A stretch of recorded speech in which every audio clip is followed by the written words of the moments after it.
What is up? Welcome to the Existential Stoic podcast. Do you feel like you have too much stuff? Do you look around, your room, and you just have no place for new things when you get them, or you just can't find what you need? Well, today you're in luck because we're going to talk about how to tidy up. I'm Danny here with my buddy Randy. What's up, Randy? Yo, Danny, Did you ever have too much stuff in your life, or do you have too much stuff in your life? has my life ever been a mess? A Yeah, resounding yes. yes, You know, totally. I was actually thinking also of this on more of like a philosophical level, not just stuff in your life, but like, is your Yeah, life a mess? it's a Do you good need to one. tidy up your life? Oh, that's a good one too. I didn't even think of it that way because it's early and I wasn't really thinking Mm-hmm. clearly. But yeah, that's a good way to look at it too. Like, is Yeah. your well, it works both ways, I think, though, because I think if I think in some sense our physical reality matches our philosophical reality, right? Like our beliefs, the meaning we put in the world and all, it's all tied up with the crap that we have in our lives too.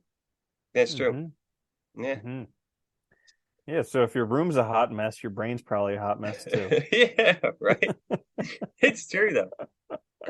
Oh, it's funny. Mm-hmm. Okay, so we each have three tips. Hopefully, this will help you clean out both your room and your mental state. We'll see what happens. I'm gonna go first. So my first one is ask what do I really need? And I think this is important because so I went through. I don't know about I remember when I was first went to college. I moved like every year, and when I first went, I remember I had all this stuff, and it was a pain in the ass getting everything in and all. And I thought I needed it, and then it turns out like I didn't use like 50% of it. So I just started trying to just eliminate things over time. It was hard at first, and what really helped me was actually when I drove home from grad school because I just wanted to get out of there. And I was like, I just gave away stuff and threw stuff out and just totally like eliminated most of my stuff. And it helped. Mm-hmm. And then I realized I don't need it. It helped a lot. Like it just that helped, but it was like a cleansing thing to do, just like to let go of the attachment to it. Yeah, that's a really good one. And moving is a great way to figure out what you actually Yeah, want and what you don't. that's Because I helped. did the same thing when I moved with my brother.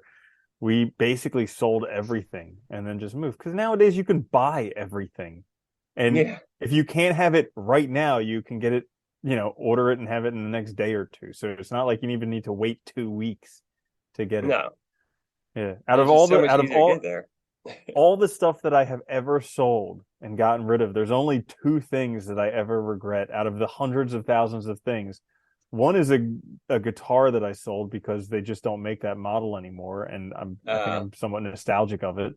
But like I'm sure I could find another. And two is a couch that's like because of production line stuff nowadays, you just can't get it anymore. So like I yeah. the or it took like the last time I went to go order that couch, it was like, oh yeah, it's like a year and a half to get it. I was like, what? For a What is couch? it made from? Yeah. Yeah. But everything It's a else, really hard everything material else to is source. yeah. You gotta get it just right. Yeah, so my first one is similar, but a little bit different. Get rid of non-essentials. So like the way that I look at this is like when I look at the stuff that I have around me, I want to make sure it's stuff that I actually use. And like instead of Yeah. having because for the longest time I had all these things. And even like a guitar was one of these things that I always had because I had this dream of being like a rock star guitarist that was just, very far off. But like getting rid Still of working the on it. guitars, yeah, getting rid of the guitars in my life has freed me up because I know that like I've been playing guitar for 25 years and I'm still kind of like a okay hobbyist guitarist. And it's like if it was really important to me, I would have been really good. 25 years is a long freaking time to play. So like getting rid of it just cleared space for other stuff that I do want to be the rock star of. No, I like that one. I did the same thing with my drums too, because I had them for a long time. And if I really wanted to get better, I would have put more time in. I was a hobbyist, that's it. And did I really need them? Yeah. It's like it gets to that Mm-hmm. point. I think the hard thing too, and I think the essential thing is a really good way to look at it, is like we attach sentimental value to stuff all the time. And it makes it very hard to get rid of it because we think we really, really need it because of this thing or that or it has this value. But at the end of the day, it really doesn't have that value. That value is just things you made up. So think about what's really essential. I like what you said. Like, do I really use it? Like right now, all the stuff I have, I use every week pretty much. except for maybe a couple of things, but they're things that I need that I use, I just don't happen to use that often. But like most of it, I use all the time. So it's like it's important. I need it. It's not extraneous extra stuff. So yeah, essentials is an awesome way to think, and it makes Mm-hmm. it easier to live. It really does. Mm-hmm. My next one is 1 year rule. Like if it hasn't come up in a year, you don't need it. It's a good way to look at Mm-hmm. it, I think, because frankly, like I mean, I still struggle with like, there's still a few things I have that struggle with this that are like, like sentimental stuff that like I still have lingering around that I've been meaning to get rid of, but like that I haven't looked at in like, a long time. And it's like, do I really even need this around? What's it doing for me? Am I actually, is that just holding on to junk? Because like, I think sometimes too, I wonder if that stuff holds us back as well. I think like clutter and like hanging on to the past like that can also really hold you back by keeping you in the past rather than letting you go forward into the future or like to allow yourself space to do new things. I mean, tying that more into like the philosophical side of it too. Mm-hmm. Yeah, and like along with the time frame type thing, you can all just take a look. Like, is there dust collected on it? If there's dust on it, get rid of it. And like a lot of people fear getting rid of stuff because they're like, well, what if someday I want to use it? And it's like, well, you can go buy it again. If you really want to do it, like that would be a test that like you got rid of it and you were wrong about that and you had to go buy it again, you know? What if Antiques Roadshow comes around? I didn't I know that know, it was right? worth a ton of money. Oh my gosh, I know somebody who's like a hoarder and that's their thing. Is like literally every expensive thing that they find, they just threw it away. Like we went to some like silks museum and they're like, that's the thing that I had that you made me get rid of this time. And I'm like, okay, right.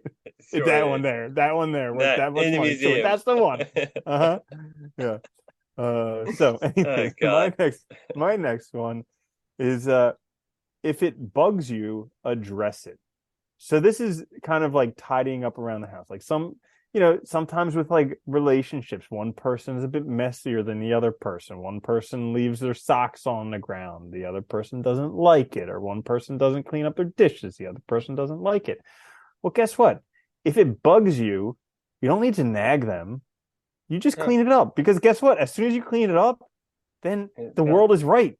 Like if you hate Yeah. socks being on the floor and every time you see socks on the floor, it messes with your mind, just pick up the socks. It takes less than a minute. Yeah. You put them away, and you know what? You feel better afterwards. Like I do this stuff all the time where like, I see a piece of litter on the ground and it bugs me. And I could just be like, oh, what's wrong with the world? Can't people use trash cans? And I'm just like, oh, wait, I'm here. I got two hands. All right, pick it up, Yeah. put it in the trash. Done. I feel better. This is awesome. Yeah. And then you're helping out with the situation, right? You're actually actively making it better. I think that's a really good one too about like whether you want to play the role of the victim or whether you want to play the role of an active life and actually an intentional life. Because we all do that where we see something we're like, oh, everybody's messed up. This is horrible. People just never change, blah, blah, blah. And it's like, well, you're right there. You could be part of the solution or part of the problem. So be Or part of the here's solution. another one. At the gym, in the locker room, somebody leaves a towel on the bench. And I'm like, what Oh the God. F is wrong with these people? Can't they return the towels? Or I could just pick up the towel and return it. It's like, Yeah. Yeah. And like even better, sometimes if you're lucky enough to see the person, you can address it directly and say like, "Come on, can you not put this away?" You don't have to be mean about it. You can just be, and not start something. But like I think it's so easy, and but yeah, be part of the solution. I like that one. That's really good. My last one is remember stuff isn't your life, and I think this is really important because I think especially in like I know, especially in the U.S., like we get trapped in this where people like they wait for the new thing to drop. They're like, waiting for, the next tech gadget or whatever, or the next Nike shoe and stuff. And they get so caught up in like defining their life by like the objects they possess, by the things they have. Like, it's a sense of who you are and all. And I think if you do that too much, you lose yourself because you're defining yourself by other people's ideas. You're not actually defining yourself on your own. You're waiting for people to come up with creative things that somehow say something about you rather than just doing it.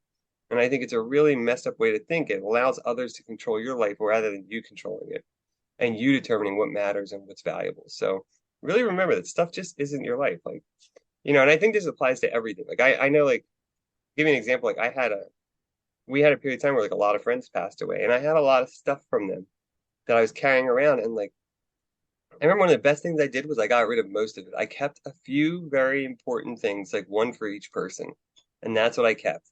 And the rest I got rid of because I realized it was just like I was just lugging this stuff around and lugging around the past, and it wasn't helping me.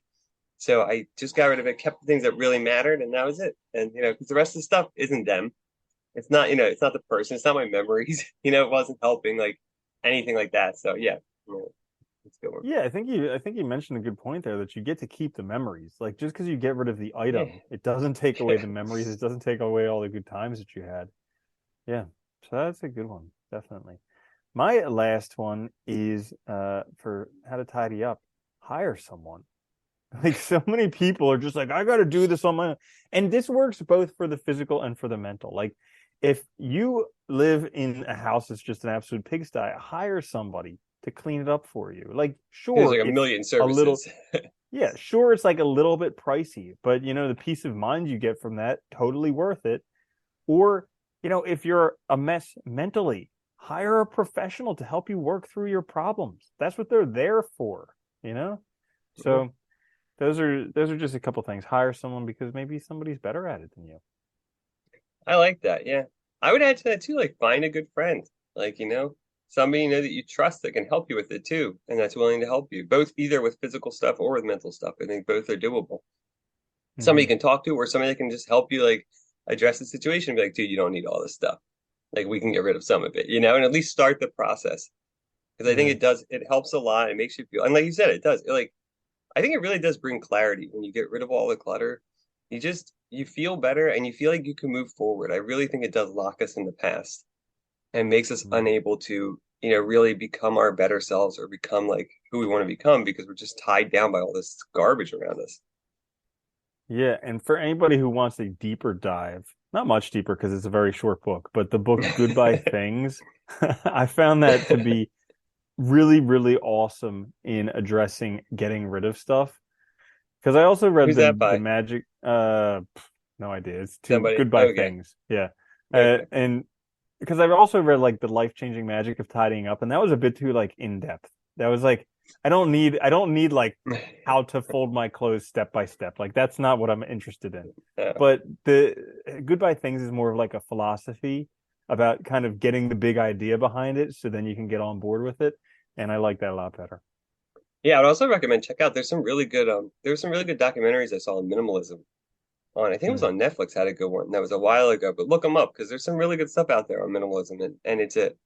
I think once you start thinking that way, you don't have to be completely minimalist, like with nothing, but like it really helps you think about like how much junk do I have that I don't need, and especially because all of us, once you like stay somewhere for an extended period of time, I learned that the hard way when I went to like had an apartment for multiple years. Like you just acquire junk that you don't need, dude, so fast. Well, yeah, if you think about it on the grand scale, like for tens of thousands of years, humans were this nomadic people that like really didn't have that much. Would just move Yeah. around from place to place, live off the land.